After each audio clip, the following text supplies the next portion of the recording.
Okay, makakaupo na tayo.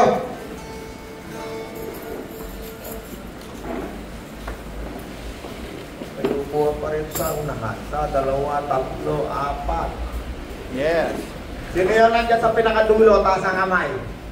Isa. Taas ang kamay. Dalawa. Yung nakan sa dulo. Sa dalawa. Taas ang kamay. O, ligay rin tayo. Kahit tatlo dito. Sa dalawa, tatlo. Dali na, dali. Hindi na ako pupunta pa ako dyan. Dali na, halika rito kayong tatlo.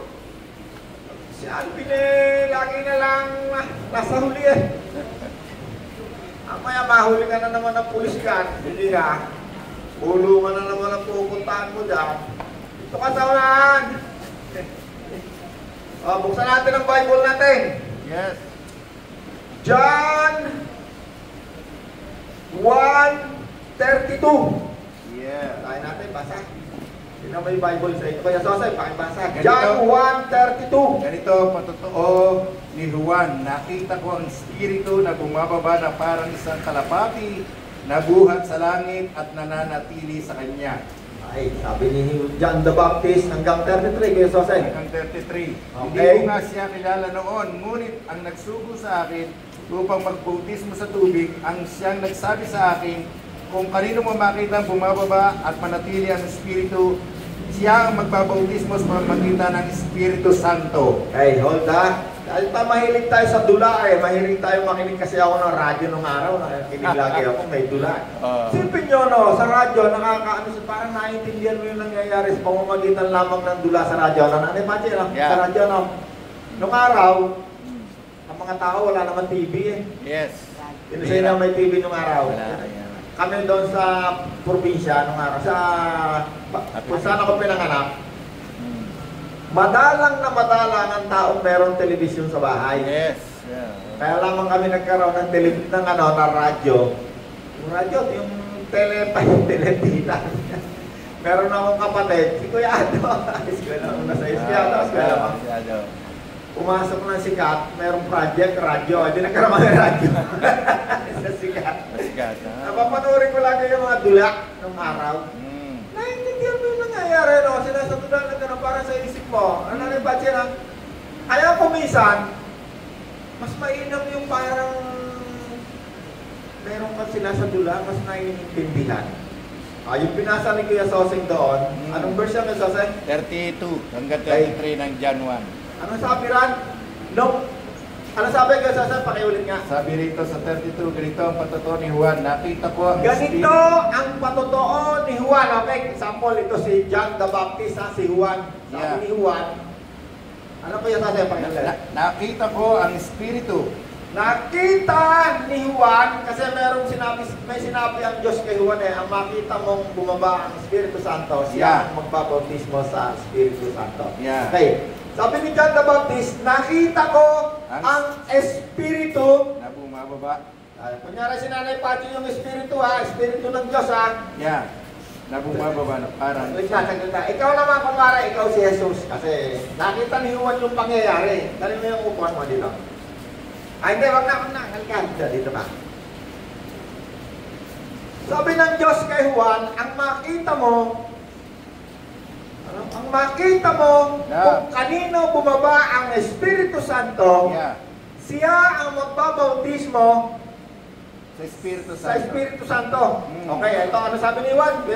Kunyari siya si Jesus ha. Nakita ko. Matapos niya ng pabautismo kay Juan, ang sabi ni Juan, nakita ko ang Espiritu. Kunwari, ito yung Espiritu, si Nanay Pati yung Espiritu ha. Pag Espiritu, walang katawan, sinasabunan lang natin para mas malinawan natin sa isip natin. Yeah. Nakita ko ang Espiritu Santo na bumababa na parang kalapati. Okay, yeah. Ang Espiritu Santo hindi kalapati, hinalitulad lang kalapati ha. Okay, yeah. Sunod, Kuya Sosay. Hindi ko nga siya nakikilala noon, ngunit ang nagsugo sa akin upang magbautismo sa tubig. Ang nagsabi, siyang nagsabi sa akin kung kanino mo makitang bumaba at manatili ang Espiritu. Kung kanino mo makitang bumaba at manatili ang Espiritu. Manatili, ano sabihin ng manatili? Yeah. Hindi na aalis, ano? Yeah. Pero Kuya Rod, para lang maintindihan natin ng mga salita, ano? ang makita mong bumaba ang Espiritu Santo at manatili. ibig sabihin, binaalis na, natili na. Yeah. Magkasama na. Yes. Okay, tandaan natin, nagpabautismo kay John the Baptist, pagkabaptize, umahon sa tubig, nakita ni John the Baptist ang Espiritu Santo yung bumaba na parang kalapati. Yes. Walang katawan si Nanay Pachi, Espiritu pumasok sa loob ng katawan ni Kristo at siya'y nanatili. Yes. That's right. Okay. Ay, pagka yun ay pinasa mo pa, tuloy-tuloy pa, binabanggit dyan na ang Espiritu ng Diyos ay nanatili na, hindi na sila naghiwalay kailanman. Yeah. Hanggang sa siya'y dinala ng Espiritu sa ilang at siya'y tinukso ng diablo ng 40 araw hindi kumain si Jesus. Yes. Alright? Okay, Nanay Pachi, dyan ka lang, hindi ka nakikita eh. Pakita na nga, paupuin natin si Nanay Pachi. Okay. Nanay Pachi ha. Andiyan ang Espiritu ng Diyos ha. Si Jesus ha. Si Jesus, ang ginawa ni Jesus, unang-una, nung siya nagpabautismo, nag-umpisa na yan ng ministeryo. Ito naman si John the Baptist, hinuli yan, ikinulong yan. Okay, ito ka na muna sa kulungan. Kunwari, wala ka na sa eksena. Kinulong ka na eh. Nawala na sa eksena si John the Baptist nung si Cristo nag-umpisa ng ministeryo. Yes. Ang unang-unang ginawa ni Jesus, sabi doon sa Bible, siya ay dinala ng Espiritu sa ilang upang tuksuhin ng diablo. Yes. Alam mo, unang ministeryo ni Jesus, ano? Ang sigaw ni Jesus, pagsisihan ninyo ang inyong mga kasalanan. Pareho din ang sinasabi ni John the Baptist. Yeah. Okay, dumating na sa dulo yung ministeryo ng Panginoon. Roma 8:11. Ito na, dulo na. Namatay na si Jesus. Pinatay na ng mga Hudyo, ng mga Pariseo. Yeah. Roma 8:11. Okay, Jesus, yan na, nangangaral si Jesus. Okay, sabihin natin, kunwari, habang nangangaral si Jesus, kunwari si Kuya Sosa, si Pedro. Yeah. Si Pedro, isa sa naging alagad ni Kristo, tagasunod. Okay, Kuya Sosa. Kung naninirahan sa inyo ang Espiritu ng Diyos, kung naninirahan sa inyo ang Espiritu ng Diyos, na siyang muling bumuhay kay na Jesus siyang Kristo, muling bumuhay kay Jesus. Okay, namatay na si Jesus, namatay na, nilibing na. Sa kuweba. Okay, tatlong araw. Nananay pati sama ka kay Jesus, namatay. Namatay siya, inilibing na, inilibing. Okay, okay, kaya Sotoy, kung naninirahan sa inyo ang Espiritu ng Diyos na muling bumuhay ang kay Jesus, Espiritu ng Diyos, sino tumanggap kay Jesus? Taas ang kamay. Ay, ang tinanggap natin, Espiritu ni Kristo. yes, yes. Sige, tuloy, Sotoy. Siya ang muling bubuhay sa inyong mga katawang Kung may kapatid. naninirahan sa inyo Ang Espiritu ng Diyos. Espiritu ng Diyos. Okay ha? Meron siyang, ang Espiritu ng Diyos, meron siyang identity ha? Meron ha? Hindi siya basta. Pag sinabi kasi sa Bible, Espiritu, isang salita, isang letter, pag hindi mo yan tinungtungan kung sino yan, maaaring yan na Espiritu ng demonyo, maaaring yan na Espiritu ng anghel, maaaring yan na Espiritu ng Diyos, maaaring Espiritu ng tao. Okay. Kung naninirahan sa inyo, ang Espiritu ng Diyos, yan yung bumaba kay Jesus. Okay, malinaw ha? Kasi ang tinuturo natin dito, hindi haka-haka. Ang salita ng Diyos, ito ang pinaka-supreme. Ito ang ating legal na basihan ng ating mga ginagawa dito. No, sa ibang mga religion, hindi nagkabasa ng Bible. Yung lamang leader nila, yung lamang ang nagsasalita sa kanila. Walang Bible. Ang supreme authority nila, yung kanilang leader. Yun yung parang Diyos sa kanila. Tayo, sa panahon na ito, ang supreme authority natin, salita ng Diyos. Yes. Pag sinabi yung salita ng Diyos versus doon sa mga doktrina ng religion nyo at nag-conflict, ang salita ng Diyos ang supreme. Ito yung totoo. Ito yung dapat natin paniwalaan. Alright? Okay. Sabi sa binasa natin, nung nag-umpisang mag-aral si Jesus, nakita ni John the Baptist ang Espiritu ng Diyos, bumaba kay Jesus na natili, hindi na sila nag-iwalay. Actually, talaga naman sila hindi nag-iwalay, kaya lang yun na ipinakita kay John the Baptist, hindi naman nakita ng mga disipulo yun eh. Tungkol lamang sa sinabi ng Diyos, sino magbabautismo sa Espiritu Santo? Kasi ngayon, maraming gumagaya ngayon nagbabautismo sa Espiritu Santo. Walang magbabautismo sa Espiritu Santo, kundi ang Diyos mismo. Yung nakita natin doon sa Acts na pinatungan ni Pedro ng kamay ng mga Samaritano. Hindi si Pedro nagbigay, dumaloy lamang, tinulungan lamang yung mga tao na maniwala. Kasi pag sinabi mong, I will lay my hands to you, ipapatong ko, kamay ko sa iyo, kamay ko nakapatong sa iyo, ibig sabihin, ako yung nagtuturo sa iyo. Bago kita patungan ng kamay, tuturuan muna kita ng mga bagay-bagay na hindi ko alam. Okay? At yung pagpapatong ng kamay, unang nangyari yon doon sa aklat ng Acts, merong mga Samaritano, Hudyo, unang mga pangunahing persona dyan sa Bible, Hudyo, mga Hudyo, lahi ni Abraham. Pangalawa, Samaritano, ibig sabihin ng Samaritano, Hudyo pa rin yun. Maaring sila ay nag-asawa ng hindi Hudyo, o maaring sila ay yung mga pinalayas doon sa Jerusalem pag isinasakot sila ng mga hari. Pero bumabalik uli sila, pagbalik nila yung iba ron may asawa ng mga taga-ron. Yung iba naman, pinatira ng hari doon, nagkakaasawa ng Hudyo. So, meron tatlong persona sa Bible. Hudyo, puro, alam nila, saan sila nang galing, alam lahi. Samaritano, yan yung mga half-Jew. Ang religion nila, yan pa rin yung mga tinatawag ng mga Saduseo, Pariseo, ang karamihan. Yung iba naman, ibang religions, yung tinatawag nating Hellenista, yung tinatawag natin iba-ibang religion na nandun sa lugar na yon, pero ang gamit pala nila yung Old Testament pa rin.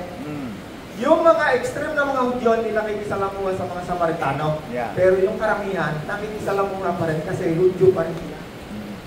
Tayo naman ngayon, tayo yung tinatawag ng mga Hentil. Okay, balik tayo dito ha. Sabi ni John the Baptist, sabi ng Diyos kay John the Baptist, ang makita mo, bumaba ang Espiritu Santo, siya ang magbabautismo sa Espiritu Santo. Okay, nakita ni John the Baptist, bumaba ang Espiritu Santo, si Nanay Pachi. Ngayon, natapos na yung ministeryo ng Panginoon, no? Unang ginawa ng Panginoon, ang bumaba ang Espiritu Santo, dinala ng Espiritu ng Diyos sa ilang para tuksuin, okay, nangaral, ang dulo, pinatay ng mga reliyoso sa Saduseo, Pariseo. Ano sabi ko sa binasa natin kay Jose? Ang Espiritu ng Diyos na siyang muling bumuhay. Pakiulit mo yan kay Jose. Ang Espiritu ng Diyos na muling namatay na, nakalibing ha? Nakalibing na. Yeah. Okay, pasahin mo ulit kay Jose, paano siya nabuhay? Roma 8:11. 32. Sige. Tama ba? 11. Roma 8:11. Ito. Roma 8:11. Sige. Kung naninirahan sa inyo ang Espiritu ng Diyos kung naninirahan sa inyo ang Espiritu ng Diyos na siyang muling bumuhay na siyang muling bumuhay kay Jesus, na siyang yan, siya rin ang muling siya rin ang muling bubuhay sa inyong mga katawang may namatayan. mga katawang mamamatay.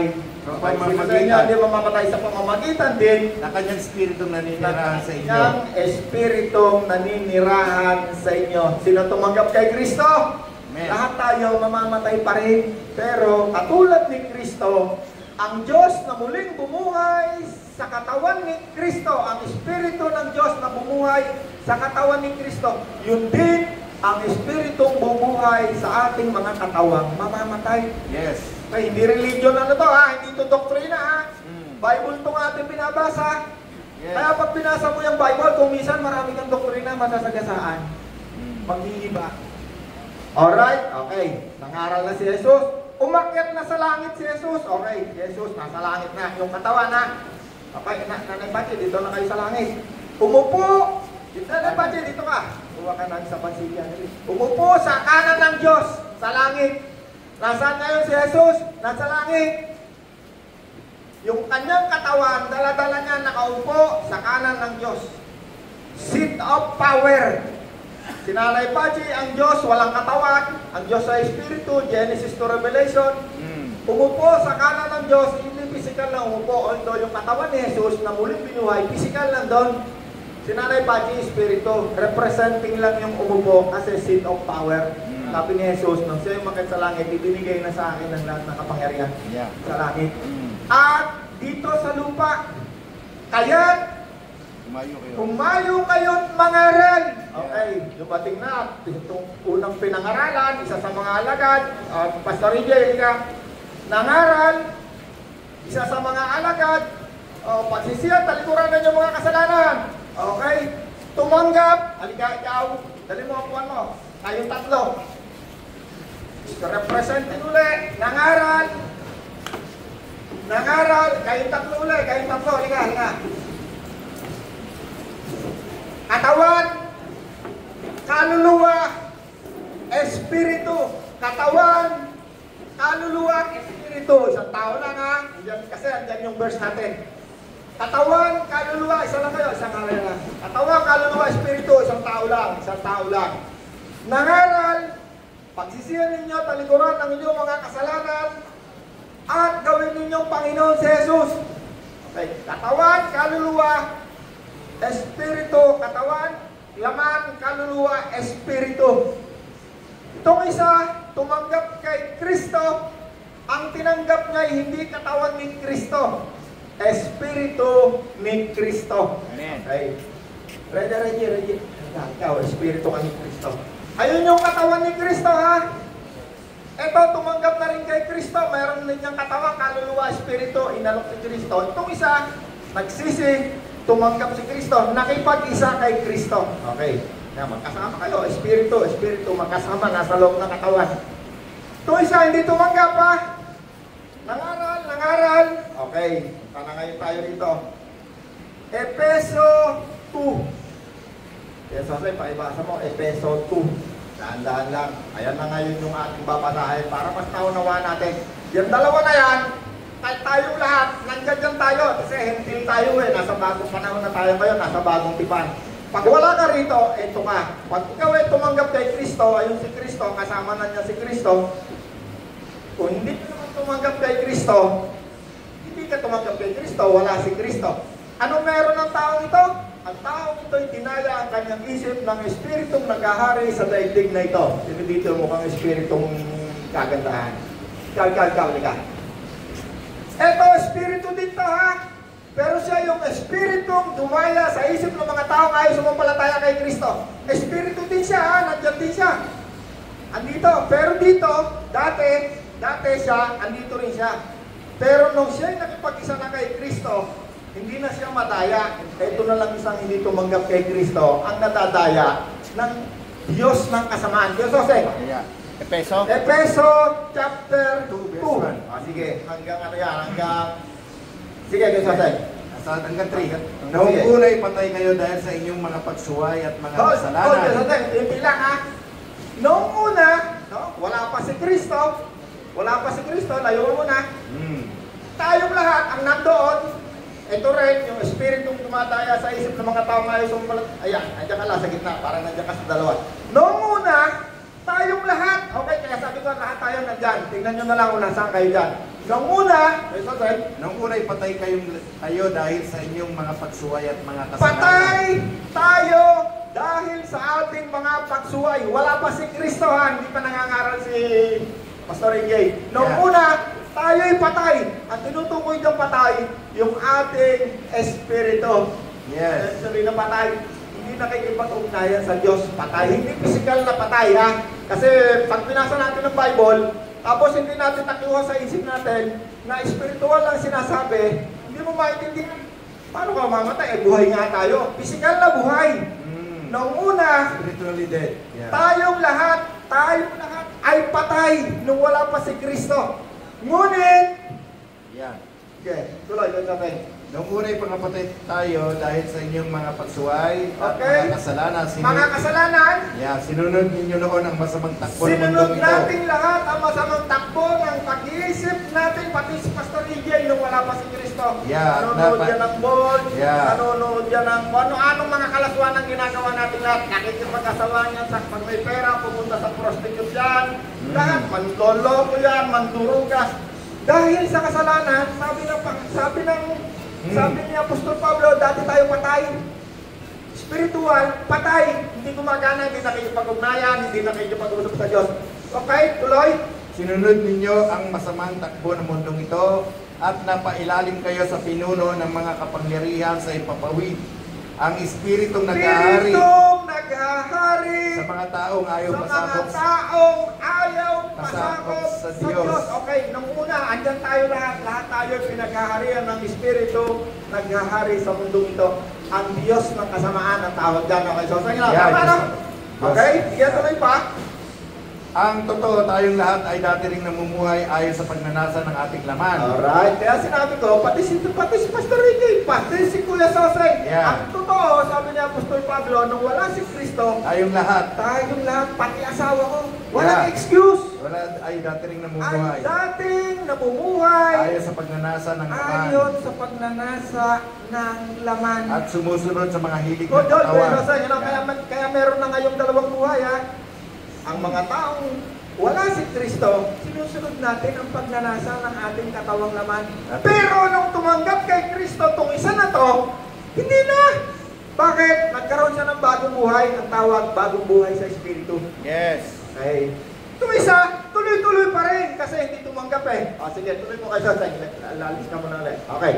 Okay? Ang totoo, tayong lahat ay dati ring Ang namumuhay totoo. ayon sa pagnanasa ng ating laman. Lahat tayo, walang excuse. Kahit yung mga pastor, At sumusunod kahit sa mga hilig. babae, kahit si Nanay Pachi, Yes. ay namumuhay ayon lamang sa kagustuhan Pagnanasa. ng katawang laman ng pagnanasa.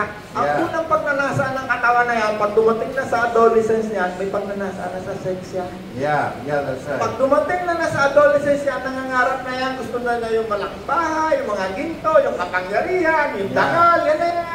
Yan ay gawa ng mga laman. Mm. Tinan mo si Jesus, hindi naghahangat maging hari. Gusto na nga siyang gawing hari eh. Yeah. Okay, tuloy mo kayo sa atin. At sumusunod sa mga hilig ng katawan at pag-iisip. Ha! Tayo sumusunod lamang sa hilig ng ating mga katawan At at pag-isip. Ang kaluluwa, bahagi ng pag-isip, wala pa si Kristo, ha? Yeah. Kung wala si Kristo, ang ating pag-iisip ay tinatawag na hostile sa Diyos. Yeah. Okay, tuloy mo kayo sa atin. Kaya't sa ating likas na Kaya sa kalagayan, ating likas na kalagayan, wala ba si Kristo? kabilang tayo sa mga taong pinapupuotan ng Diyos. Tayong lahat ay dating pinapupuotan ng Diyos. Ayaw sa atin ng Diyos. Bakit? Makasalanan. Puro kasamaan ang ginagawa natin. Tuloy pa, hindi ako nagsabi niya na. Yeah. Hindi ako nagsasabi nito ha. Bible yan. Ang Bible yan ang supreme authority ng buhay natin. Hindi yung pastor. Yes. Yung religion, pastor ang supreme authority. Hindi sila nagpapasa ng Bible. Yes. Tuloy mo pa kayo, Sosay. Subalit napakasagana ng habag ng Subalit Diyos. napakasagana ng habag grace. Tama ba yung habag grace? Yeah, grace, yeah. Ng habag ng Diyos, napakalaki, napakasagana, okay? At napakadakila ng pag-ibig Napakadakila ng pag-ibig niya sa atin. niya sa atin ng Diyos. Oo. Okay? Ay binuhay niyang kasama ni Kristo. Tayo'y binuhay niya. Sino yung binuhay? Yung tumanggap sa pangangaral ni Kuya Jose, ni Yeah. Pastor EJ, binuhay. Bakit? Tinanggap si Kristo. Bakit? Sabi ni Kristo, ako yung buhay. Kaya yung tumanggap kay Kristo, ang sabi doon ni Apostol Pablo sa Bible, ikaw ngayon ay binuhay. Pero hindi pa namamatay ang physical eh, spiritual ang pinag-uusapan. Yeah. Tayo'y binuhay.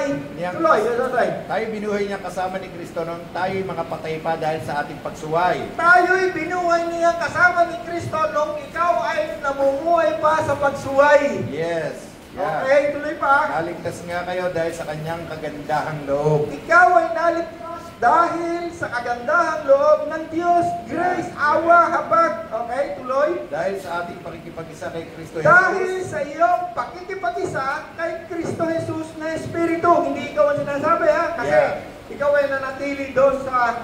Okay, tuloy. Ay muling binuhay na kasama niya Muling binuhay na kasama niya. upang mamunong kasama niya sa kalangitan. Upang mamunong kasama niya sa kalangitan. Okay. Yeah. Bakit kasama ka ni Kristo mamumuno? Bakit? Si Kristo na sa langit ngayon. Siya ay Yeah. naghahari, namumuno sa lahat ng uri ng paghahari, pamumuno roon. Yeah. Verse by verse yan, namumuno. Sinong nandun? Libo-libo, laksa-laksa. Kung ilan yung bilang na kayang bilangin, nandun ang mga anghel sa langit. Andun siya ang namumuno sa langit. Kasi sabi ng Bible, bago siya umakit sa langit, sabi niya, binigay na sa akin ang lahat ng kapangyarihan sa langit. Yes. Sino nasa langit? Sabi, kahit sino nasa langit?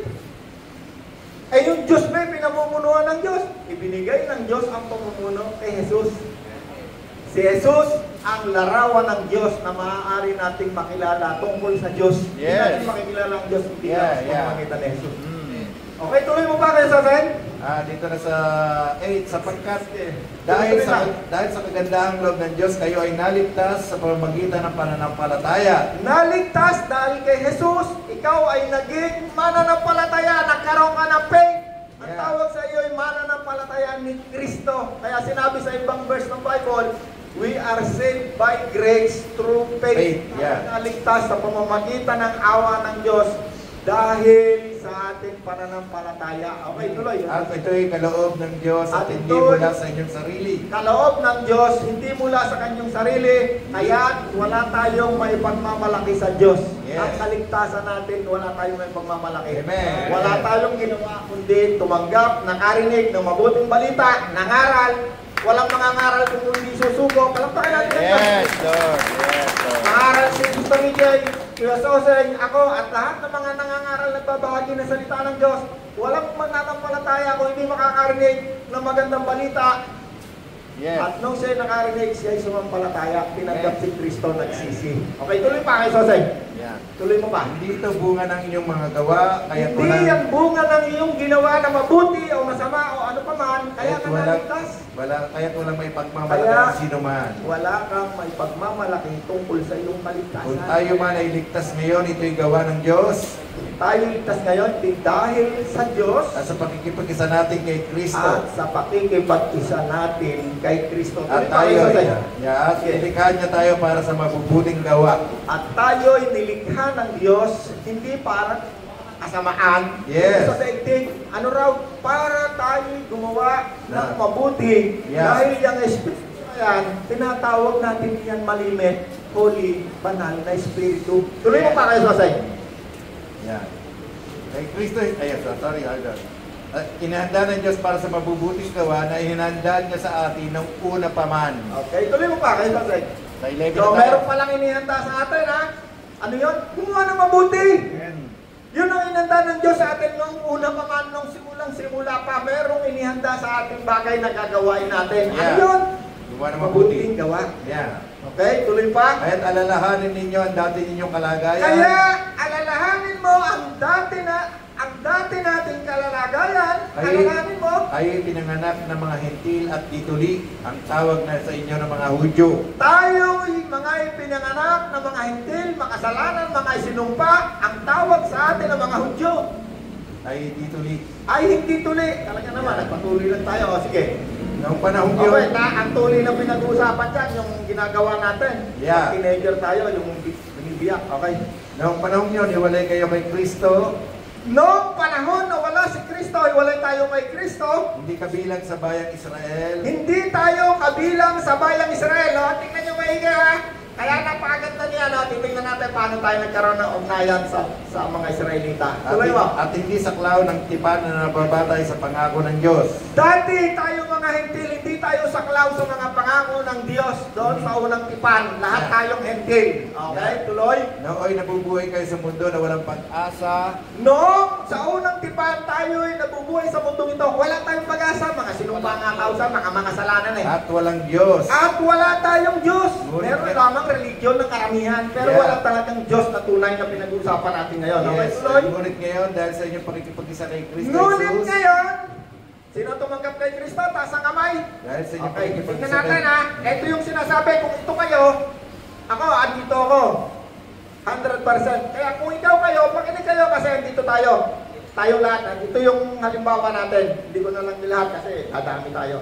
Okay, tuloy kayo, Sosay. Ngunit ngayon, dahil sa inyong Ngunit ngayon, dahil sa inyong pakikisa kay Kristo Jesus, kayo na dati malayo, kayo na dating malayo, ay inilapit sa pamamagitan ng dugo ni Kristo. ay inilapit. Tingnan natin may makakaroon na tayo ngayon ng pagkakatulad sa bansang Israel, sa mga Hudyo ha. Dati tayong malayo, walang Diyos, namumuhay sa mundong ito ng kasalanan. Tayo ngayon dahil kay Kristo, sa dugo ni Kristo, tayo ngayon ay napalapit na. Tuloy mo pa. Okay, access ha, nagkaroon na tayo ng access. Okay, sa Diyos. Sapagkat si Kristo mismo ang nagbigay sa atin ng kapayapaan dahil sa pinag-isa niya ang mga Hudyo at mga Sapagkat Hentil. si Kristo mismo ang nagbigay sa atin ng kapayapaan kasi si Kristo ay God of Peace, Prince of Peace. Yeah. Ang nagbigay sa atin ng kapayapaan, pinag-isa niya Ang mga Hudyo at mga Hentil. ang mga Hudyo at mga Hentil. Wait lang ha, huwag muna kayong magko-conclusion doon na ay kami na pala yung Hudyo na rin. Wait lang. lang, hindi pwedeng mangyari. Sige pa, tuloy pa kayo sa side. Sa pamamagitan ng kanyang katawan, pinagisan niya tayo at giniba niya ang pader ng alitan na naghihiwalay sa atin. Alright, kaya na. Tayo lahat, Hudyo. Sample tayo lahat, Hentil. Sample meron isang Hudyo. Halika, ikaw Hudyo ka, mukha kang Hudyo eh. Dito ako na, dito. Pogi, Hudyo. Hudyo ha, okay.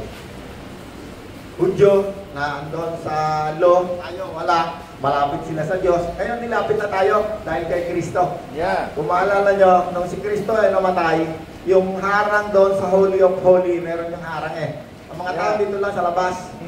Tapos nung namatay si Kristo, yung pinakaharang doon sa mismong presensya ng Diyos, tinatawag na kabanal-banalang lugar. At doon yung tawag doon? Nasa loob ng Holy of Holy, yung Ark of the Covenant, at doon yung presensya ng Diyos, walang makakapasok doon kasi patay ka pag pumunta ka doon. Mamamatay. Okay, tuloy kayo sa side. Sa pamamagitan ng kanyang kamatayan sa krus, sa pamamagitan ng kamatayan ni Kristo sa krus, winakasan niya ang alitan. Winakasan niya ang alitan kasi yung mga Hudyo na yan, hindi yan nakikialumoy niya sa mga hindi Hudyo. Yeah. Hindi yan nakikipag-usap, hindi nakikipagmabutihan niya sa mga hindi Hudyo. Kaya yung disipulo ni Kristo, lahat yun Hudyo. Yeah. Kung saan ang unang pagbaba ng Espiritu, anong tawag doon? Pentecost, araw ng Pentecostes, lahat yun Hudyo. Walang hindi Hudyo. Nung nagkaroon ng pag-usig doon sa Jerusalem, lahat ng mga nananampalataya, umalis ng Jerusalem, pero hindi pa sila umalis ng bansa. Yung iba nagpunta lang ng Samaria.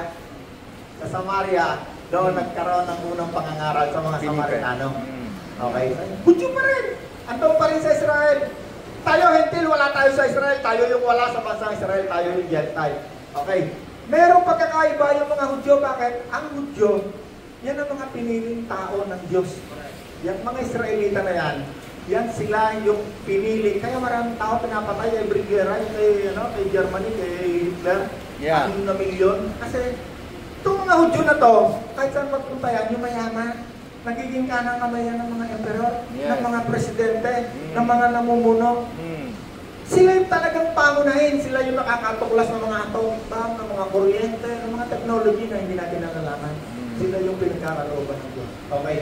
Dati, sabi nga ni Apostol Pablo, tayo hiwalay sa kanila. Wala tayong relasyon, wala tayong kinalam kasi ayaw nila sa atin. Kasi makakalanan nga tayo. Ngayon, ituloy. Pamagitan ng kanyang kamatayan sa krus, winakasan niya ang kanilang alitan. Winakasan ni Kristo ang alitan. Yung alitan ng mga Hudyo at mga Hentil na dati hindi nakakaya nakikipag-ugnayan sa atin, giniba yung pader, parang mayroong tayong harang. Sa mga Hudyo at sa mga Hentil, may pader. So, ang example doon ni Apostol Pablo, yung humaharang sa atin na parang pader, giniba ni Kristo nung siya'y namatay. Tingnan natin paano na giniba. Okay. Pinagkasundo sila ng Diyos at pinagbuklod sa isang katawan. Pinagkasundo ng Diyos, pinagbuklod sa isang katawan. Naparito nga si Kristo at ipinangaral niya sa lahat ang magandang balita ng kapayapaan. Naparito si Kristo at pinangaral niya sa lahat ang kapayapaan. Okay? Magandang balita ng kapayapaan. Magandang balita ng kapayapaan. Sa inyong mga hentil na malayo sa Diyos. Sa atin na mga hentil na malayo sa Diyos. Kung makita mo sa aklat ng Acts, chapter 10, no, patapos na mangaral sa mga Samaritano, ito na, pumunta na si Pedro sa mga hentil. Ang unang pagbaba ng Espiritu Santo sa mga hentil sa bahay ng isang sundalo. Habang nangangaral si Pedro, bumaba ang Espiritu Santo. Yes. Walang patong-patong ng kamay. Walang nakakita. Okay, tuloy pa ako sa side. Napilito dahil kay Kristo tayong lahat ay nakakalapit. Dahil kay Kristo, giniba ang pader. Dati sila lang yung nakakalapit sa Diyos, nakakapunta. Ngayon, dahil kay Kristo tayong lahat ay nakakalapit sa Ama. Tayong lahat ay makakalapit na rin sa Diyos. May access na yun ang pagkakatulad natin sa mga Israelita. Sa pamagitan ng isang wala nang Israelita lamang na nakakapunta sa presensya ng Diyos doon sa Holy of Holies kahit giniba na nga ang pader. Tayo ngayong tumanggap kay Kristo na nasa presensya ng Diyos ay nakalapit na rin yung pader na dating nagkakaroon ng hadlang sa atin ng pagitan sa Hudyo at sa Hentil. Dati Hudyo lang ang nakakalapit. Ngayon, tayo'y pareho na rin ng mga Hudyo. Yes. Nakakalapit na rin tayo. Yes. Kaya tayo'y nakakatawag sa Diyos, Ama kong Diyos. Dati hindi. Sige, tuloy mo pa kayo. Sa katuwid, hindi na kayo dayuhan o taga-ibang bansa, kundi mga kababayan ng mga hinirang ng Diyos. Hold. Ano ngayon ang tawag sa iyo? Hindi. Ito lang yung pinasabi. Naging katulad, ha? Ano sabi? Naging katulad ng mga hinirang. Yeah, kababayan ng mga hinirang Naging ng Diyos. mga kababayan ng mga hinirang ng Diyos. Bakit tayo naging katulad? Sa Old Testament, ang mga Hudyo, sila yung pinangakuan ng Diyos ng samot-saring pagpapala. Yes. Subalit, yung pagpapala na yon, yun ay merong mga regulasyon kung bakit sila, paano sila pagpapalain ng Diyos. Pag sila'y sumuway, sila'y sinusumpa, kaya sila nakakarating sa buong mundo ay sinusumpa, bahagi ng pagsumpa. Subalit ngayon, katulad ng mga Hudyo, tayo naging katulad na sa paglapit. Ano ngayon? Nakakalapit na tayo sa Diyos. Yung pangako ng Diyos dito sa isang Hudyo na may biyaya, dumaloy kay Abraham, dumaloy sa isang taong tumanggap kay Kristo na isang Hudyo. Yes. Yung mga pangako ng Diyos kay Abraham, na ikaw ay gagawin kong isang malaking bansa, naging karamay tayo ngayon, naging kababayan. Yes. Tayo ngayon, hindi na lamang Israel ang espesyal sa Diyos, na bayan ng Diyos. Ikaw na tumanggap kay Kristo, ikaw na tumanggap kay Kristo, ako na tumanggap kay Kristo, ikaw na tumanggap kay Kristo. Ang sabi, ikaw ngayon ay naging kabilang na sa bayan ng Diyos. Yeah. Okay, tuloy mo pa. Sa pagpapit, hindi na nga kayo dayuhan o taga-ibang bansa, kundi mga kababayan ng mga hinirang ng Diyos at kabilang sa kanyang sambahayan. Hold. Ano ngayon ang nangyari sa'yo? Hindi sa'yo, ha? Kung hindi ka tumanggap, dito ka. Kung hindi ka tumanggap, ha? Hindi ikaw yung sinasabi dyan. Kaya napakaganda na maisadula natin. Makita natin sino ba kausap ng Diyos. Ito ba'y para sa akin? Ito ba'y hindi para sa akin? Yeah. Kaya sinabi, ikaw ngayon, kabilang ka na sa mga hinirang ng Diyos. Yeah, kabilang na. Ikaw ay kabilang na ngayon sa bayan ng Diyos. Bakit? Katulad ng mga Hudyo, mayroon ka na rin access sa Diyos. Yes. Nakakalapit ka na rin. Pero hindi pisikal, ha? Spiritual ang pinag-uusapan muna, ha? Kasi itong Hudyo na to, hanggang dumating si Kristo, mayroon pa rin papel na gagampanan. Yes. Bago nga umalis si Kristo, bago umakyat sa langit, may nagtanong sa kanya, saan? Panginoon, itatatag na po ba ninyo muli ang kaharian ng Israel? Yeah. Sabi ng Panginoon, hindi mo na dapat malaman kung kailan yung mangyayari. Ang oras, ang panahon, hindi na mo na kailangan malaman. Ang Diyos lang nakakaalam. Yes. Hindi sinabi ng Panginoong Hesus, hindi na mangyayari yun. Kasi tatanggap na ang mga Israel, ang mga Hentil. Hindi sinabi, bakit? Mangyayari, darating muli si Kristo at siya ay magiging hari ng Israel. Kapagkat si Kristo ay lahi ni David. Yeah. Merong isang propesiya na darating ang isang manggagaling sa lahi ni David na siyang maghahari magpakailan-kailanman. Si Jesus yun, pagdating ni Kristo muli na second coming. Okay, tuloy mo pa kayo, Soseng. Anong verse ka na? 22 na tayo. Sabi rito, 22, ayan. dahil din sa inyong pakikipag-isa sa Kanya, kayo man ay sama-samang itinayo bilang tahanan ng Diyos sa pamamagitan ng Espiritu. Hold! Okay. Ulit ulit kayo, Soseng. Tayo'y sama-samang itinayo bilang tahanan ng Diyos. Bilang tahanan ng Diyos. Hold, ha? Meron niyang malalim na isang bagay, ha? Nung dito sa Old Testament, meron diyang isang building, ang tawang templo, na ngayon ay giniba, dalawang beses na yung giniba Merong propesiya sa mga Hudyo na yun ay muling itatayo. Meron din namang propesiya sa mga tumanggap kay Kristo na tayo'y itatayong isang templo. Ayan ngayon, tayo na ngayon. Hentil ngayon niya, tinatayo niya. Tayong mga hentil, kaya ang tawag sa atin ay church.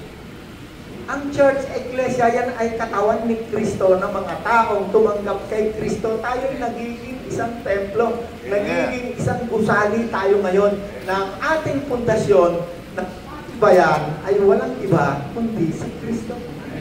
Mananampalataya, believer. May natutunan tayo. Okay, diyan ka lang muna, ha? Okay, nandiyan ba? Ano oras na? Malayo pa. Sino may natutunan? Nasa kamay. Yan. Okay. Roma chapter 8, so sa verse 1. Kasi yung papasahin natin, hindi tayo makikita ng dalawang mata mo. Bakit tayo nandito? Kasi tayo tinuturuan tayo ng Kristo. Roma 8:1. Roma 8:1. Sige, Kaya nga wala Kaya nga wala ng kahatulang parusa sa mga taong nakipag-isa kay Kristo Jesus. Hold!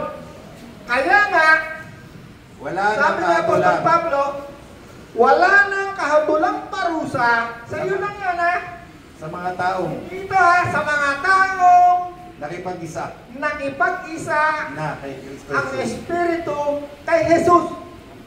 Okay, tuloy pa. Sa pamamagitan ng kautosan ng Espiritong Sa nagbibigay buhay. pamamagitan ng kautusan ng Espiritong nagbibigay buhay. Okay, Old Testament, merong kautusan. Yeah. Sa New Testament, sa tumanggap kay Kristo, merong law of the Spirit. Okay, Yeah. kaya sinasabi, as the Spirit leads.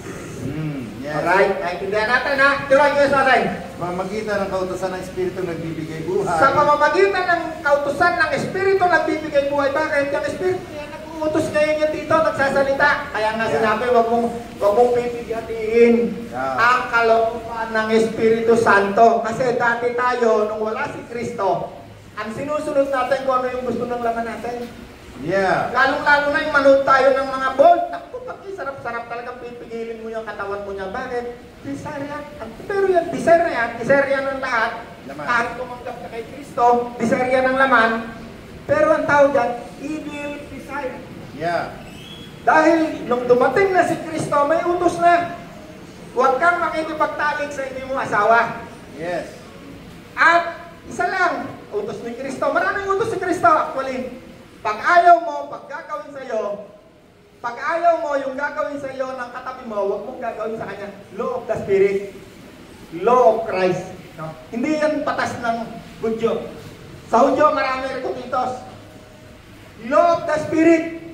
Nandyan niya sa loob. Siya yung nagdidikta sa'yo. Siya yung mag-uutos sa'yo. Yeah. Paano mo malalaman ang utos ni Kristo? Yang kaluluwa mo, sinasabi, ang pagkain ng ating kaluluwa ay salita ng Diyos. Si Kristo, sinasabi, si Kristo ang mabuting pastol. Siya ang pastol ng ating kaluluwa. Si Kristo, Espiritu ni Kristo, ang nagbibigay sa atin ng understanding, pangunawa. Kaya nga tayo naniniwala doon sa pinanganak si Kristo ng biren, nabuhay, 3 araw, umakit sa langit, muling babalik. Mga walang scientific na explanation. Pero dahil kay Kristo, ipinaunawa kung paano yung nangyari. Itong isang tao, palakpakan natin ng Panginoon. Kung ikaw ay sobrang talino, valedictorian ka, nag-aral ka pa sa UP, di mo yun maunawaan. Yes. Di mo kayang unawain. Bakit? Ang Espiritu ni Kristo, it is the breath of God that gives us understanding, according kay Hope. Yeah. Siya ang nagbibigay lamang ng pangunawa sa atin. Yeah. Kaya yung mga hindi natin kayang ipaliwanag, naunawaan natin. Bakit? Alam natin, si Kristo ay nasa langit, makapangyarihan, siya ang anak ng Diyos, ibinigay sa kanya lahat ng kapangyarihan sa langit sa lupa, ginawa ang lahat ng bagay sa pamamagitan ni Kristo, walang anumang nalikha ng hindi sa pamamagitan ni Kristo. Naunawaan natin na walang hindi pwedeng gawain si Kristo. Pero sa mga taong hindi tumanggap kay Kristo, ang kanilang isip ay patuloy na dinadaya ng Espiritong naghahari sa daigdig na ito. Yes. Ang Diyos ng kasamahan. Amen. May naunawaan tayo? Yes. Tuloy mo pa kayo, Sotay.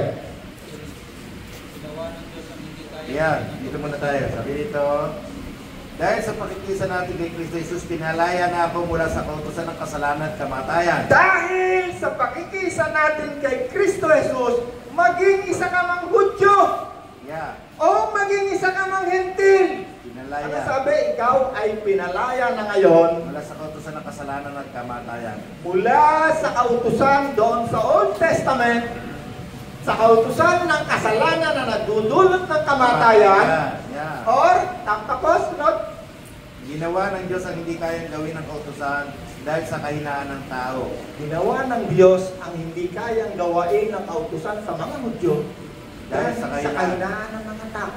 Sinugo niya ang kanyang sariling anak Sinugo niya si Jesus ang kanyang sariling sa anak inyong makasalanan sa atin ng mga makasalanan, hindi ng mga Hudyong makasalanan din upang pawiin ang kasalanan. upang ang kasalanan ito'y pawiin at Yeah. awarin. Tuloy pa Kuya Jose. Hinatulan na niya ang kasalanang maalipin sa tao. Hinatulan na niya ang kasalanang umaalipin sa mga tao. Yeah. Spiritong dumadaya ah.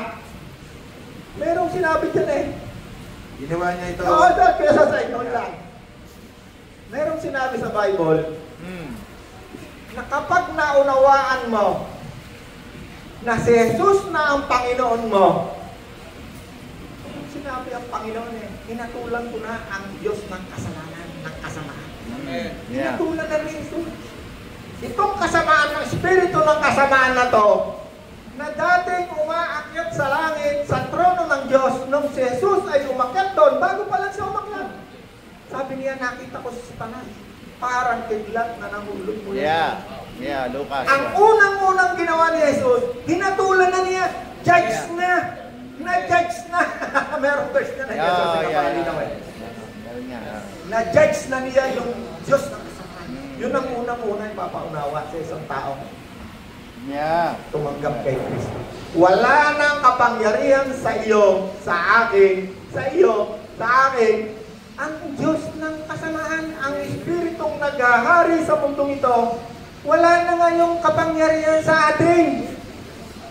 Kaya ako dati, naku, sarap na sarap ako yung magsugal, magnakaw, makipag-sex sa mga taong gustong makipag-sex sa akin, manood na lahat ng kabuktutan, gusto ko. Bakit? Wala naman ako kaya umayaw eh. Bakit? Sabi sa Bible, tayong lahat ay alipin ng kasalanan na umaalipin sa mga tao sa daigdig na ito. Walang kayang umayaw. Tuloy pa kayo, Soseng. Anong verse na tayo? Wala ka na. Hanggang 6, hanggang ano lang, hanggang 15. 15 ito. Sige. Hindi, diretso mo lang, tuloy-tuloy mo lang yan. Maganda yung laman nun eh. Hanggang 16, hanggang 16. Apor na tayo pala po. Sige, tuloy mo. Sabi nito, ginawa ito ng Diyos upang itakda ang kautusan. Ang itinakda ng kautusan ay matupad sa atin na namumuhay ayon sa Espiritu. Ginawa ito ng Diyos. Ulit, balik. Ginawa ito ng Diyos upang ang itinatakda ng kautusan ay matupad sa atin na namumuhay ayon sa Espiritu. Upang ang itinakda sa kautusan ng mga pangako na namumuhay ngayon sa Espiritu. Yan. Pangako ay yung sumpa, pinutol ni Kristo ha. Kung ikaw man ay isang Hudyo, sumampalataya ka kay Kristo, yung mga sumpa sa kautusan, pinutol ni Kristo. At ikaw man ay isang Hentil na naging convert sa Judaismo, naniwala ka sa law. Sabi ni Jesus, pinutol ko na yung lahat ng pinaniniwalaan mo according to law na sumpa. At ngayon, kahit ikaw ay hindi Hudyo, kahit ikaw ay isang Hentil na sumampalataya kay Kristo. Ano sabi kayo sa sign? Yeah. Ulitin. Ginawa nito ng Diyos upang ang itinakda ng kautusan ay matupad sa atin na namumuhay ayon sa Espiritu. Sa mga namumuhay na ngayon, ayon sa Espiritu. At hindi Ginawa ayon ng sa Diyos hiling ng laman. yung hindi niya kayang gawin. Ulit.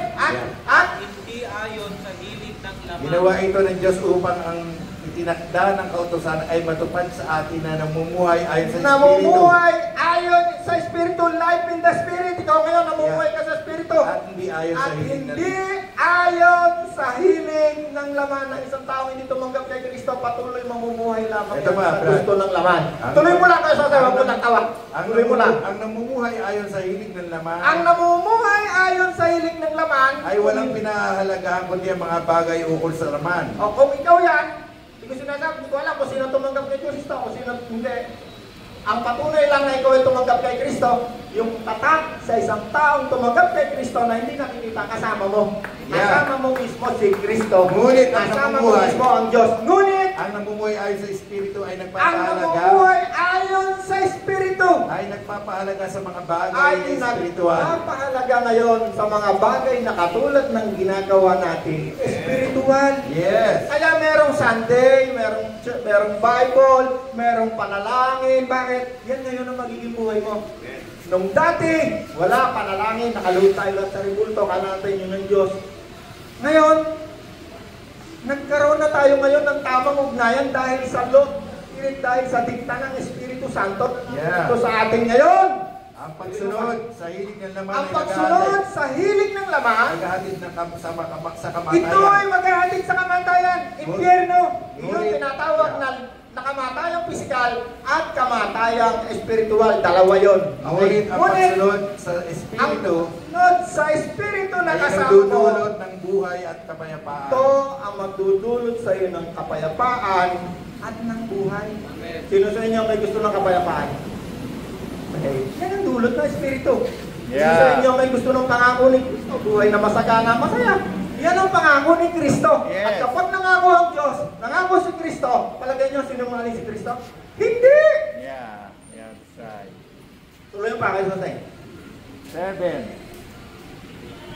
Kaya nga kapag sinusunod Kaya nga, Kapag tinuon natin ang mga kapag tao, itinuon natin, ang tao ang kanyang pag-iisip sa mga hilig ng laman, itinuon natin ang pag-iisip sa pag-iisip. hilig ng laman, Dito tayo. Ang pag-iisip sa hilig ng laman. Sino? Alright. Yeah. Pareho yan ha. Pareho sinasabi yan ha.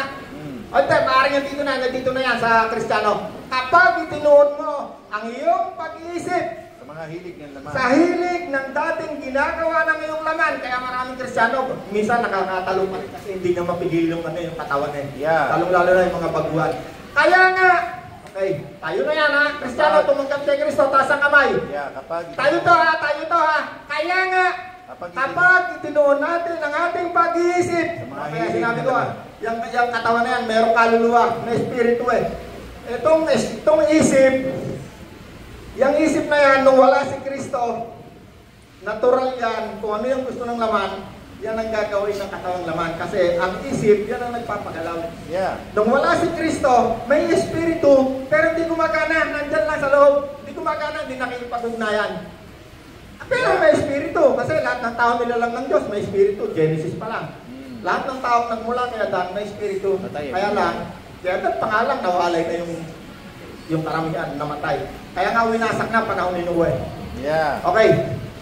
Kaya nga, tayong mga sumasampalataya kay Kristo, kapag ang ating pag-iisip Yeah, tinoon.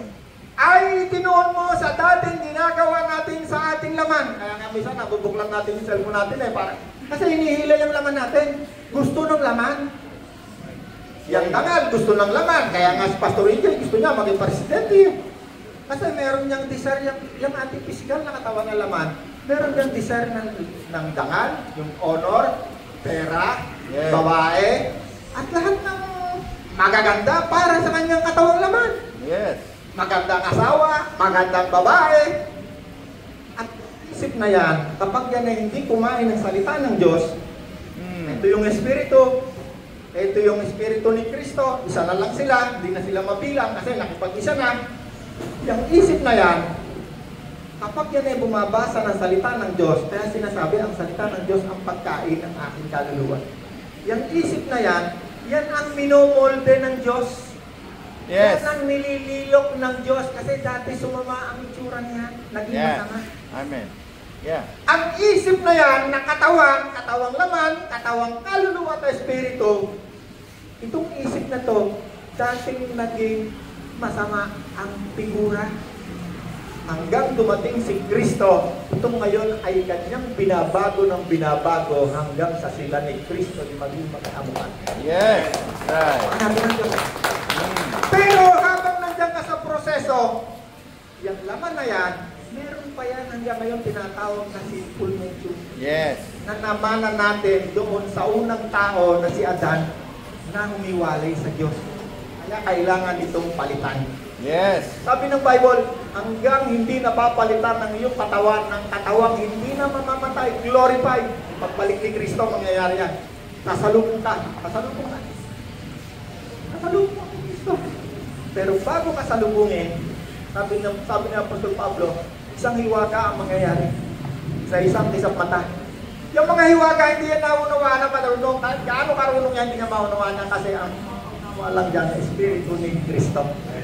Isang hiwaga ang mangyayari sa isang mata sa huling tunog ng trompeta. Ang hiwaga yan, hindi may papaliwanag sa siyensya yan. Ta-ta-ta-ta! Ta-ta-ta-ta-ta-ta-ta-ta! Kita natin si Kristo. Kristo bumababa, ang mga katawan natin ay papalitan ng katawang hindi na mamamatay kailanman. Amen. Hallelujah. Ay, ako, dami nakakaintindi. Yes. Hallelujah. Right. Okay. Sige, bilisan mo lang. Tapusin mo na kayo Yeah. hanggang ano? Ang nabubuhay sa hilig ng laman na hindi maaaring kalugdan ng Diyos. Ngunit hindi na kayo namumuhay ayon sa laman, kundi ayon sa Espiritu. Sa katunayan, naninirahan na sa inyo ang Espiritu ng Diyos. Kung wala sa isang tao ang Espiritu ng Diyos, kasama ka. Ay, teka, ang Espiritu ng Diyos, kasama rin natin. Yeah. Kung nasa langit, ang Espiritu kasi kahit saan, pag sinabi mong Diyos, kahit saan naroon, Yeah. at nakatangian ng Diyos, kahit saan naroon, ang Diyos lumikha, siya ay creator. Okay. Ano pa siya, dito ka pa rin, kasama pa rin ni Jesus. Although nandiyan ka, dito, kasi papakita lang natin. Ito yung Espiritu ni Jesus. Ang Espiritu ng Diyos, andiyan pa rin. Tuloy na rin. ngunit hindi na kayo namumuhay sa laman, kundi ayon sa Espiritu. Sa katunayan, Hindi ka na ngayon namumuhay ayon sa laman. Yeah. Kundi ayon sa Espiritu. Sa katunayan, Sa katunayan. naninirahan sa inyo ang Espiritu Naninirahan ng Diyos. sa iyo ang Espiritu ng Diyos. Kung wala sa isang tao ang Espiritu Kung ng wala Kristo, sa iyo ang Espiritu ni Kristo, hindi kay Kristo ang tao niya. hindi ka kay Kristo. Ngunit, Dahil naninirahan sa inyo si Kristo, naninirahan sa iyo si Kristo na natili, hindi na umalis. namatay man ang Hindi ka iyong na katawan. iniwan. Mamatay man ang katawan natin na Dahil sa talagang kasalanan. mamamatay dahil sa kasalanan, Ang dahil Espiritu- namanan natin. ang Ang Espiritu naman Espiritu mo naman ay buhay. ay nananatiling buhay. Sapagkat itinuring na kayo ng Diyos Kat, sa katuwing. itinuring ka na ng Diyos. Righteous. Yes. That's Kahit right. ngayong oras na to, Amen. kahit nagkakasala, hindi ko sinabing magkasala tayo. Amen. Dahil hindi pa tayo perfecto. Yes. Hindi pa napapalitan ng ating katawan ng katawang hindi na mamamatay o glorified. Kahit naririto pa tayo sa daigdig na ito, si Pastor EJ ay kumisang kinakalapit pa rin ng cellphone niyan. Kaya sinabi ni Apostol Pablo, makipagtiis tayo katulad Yeah. ni Kristo. Ni Cristo. Yeah. Kahit